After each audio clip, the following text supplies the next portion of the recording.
suivi de l'état de forme. On a ce lien avec ce petit logiciel qui permet de suivre l'état de forme. Pour que ça fonctionne, il faut le faire tous les jours ou tous les 2 jours, mais plus on le fait fréquemment et plus ça fonctionne. On a des indices qualitatifs, la qualité du sommeil, la qualité de son humeur, la qualité de son énergie.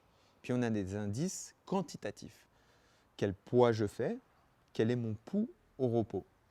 Sur mon pouls au repos, il faut toujours que je le prenne dans les mêmes conditions. Le matin, au réveil, allongé. À partir du moment où je ne vais pas prendre mon pouls au repos dans les mêmes conditions, il va y avoir une trop grande variation et à ce moment-là, ça ne va plus être intéressant de comparer.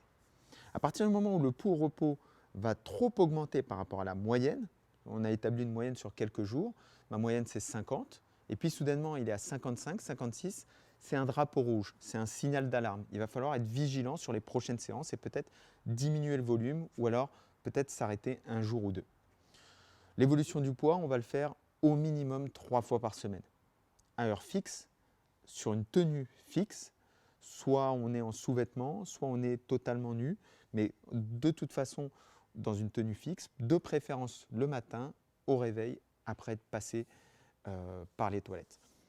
Ces indices-là vont nous permettre de savoir à quel point on est en forme et si la séance du jour, on doit peut-être la diminuer un petit peu, diminuer son intensité ou tout simplement ne pas la faire. N'oubliez jamais, vous êtes aussi bon que votre capacité à récupérer.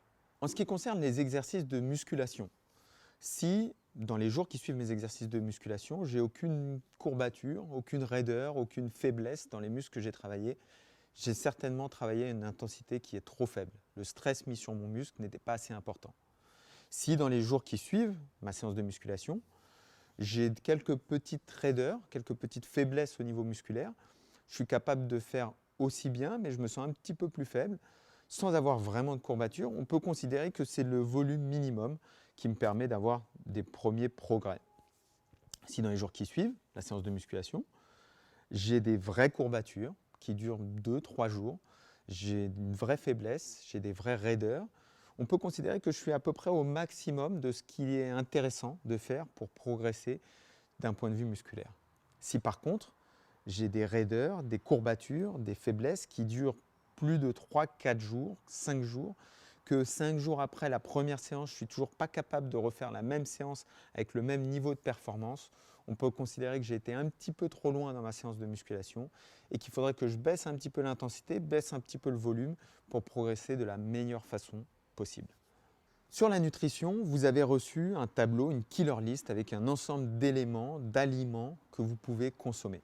On a la case fruits, on a la case légumes, on a la case graisses saines, on a la case protéines et on a la case graines complètes.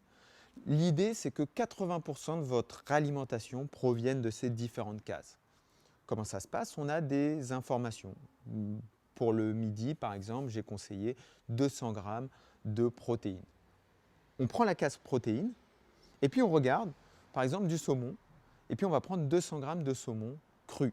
Tous les aliments sont à peser cru. Et puis j'ai recommandé 100 g de légumes. Et donc dans cette case légumes, on va prendre 100 g de légumes. J'ai recommandé 50 g de graines complètes. Et dans la case graines complètes, on va aller choisir 50 g de graines complètes, crues, avant de l'avoir fait cuire. Et puis, ça c'est un indice. On a estimé que c'est votre consommation de calories dans la journée. L'évolution du poids, de semaine en semaine, la variation, est-ce qu'on va dans le bon sens, va nous permettre de déterminer s'il va falloir manger un petit peu moins que ce qu'on avait prévu ou un petit peu plus, ou si on est dans les bonnes normes.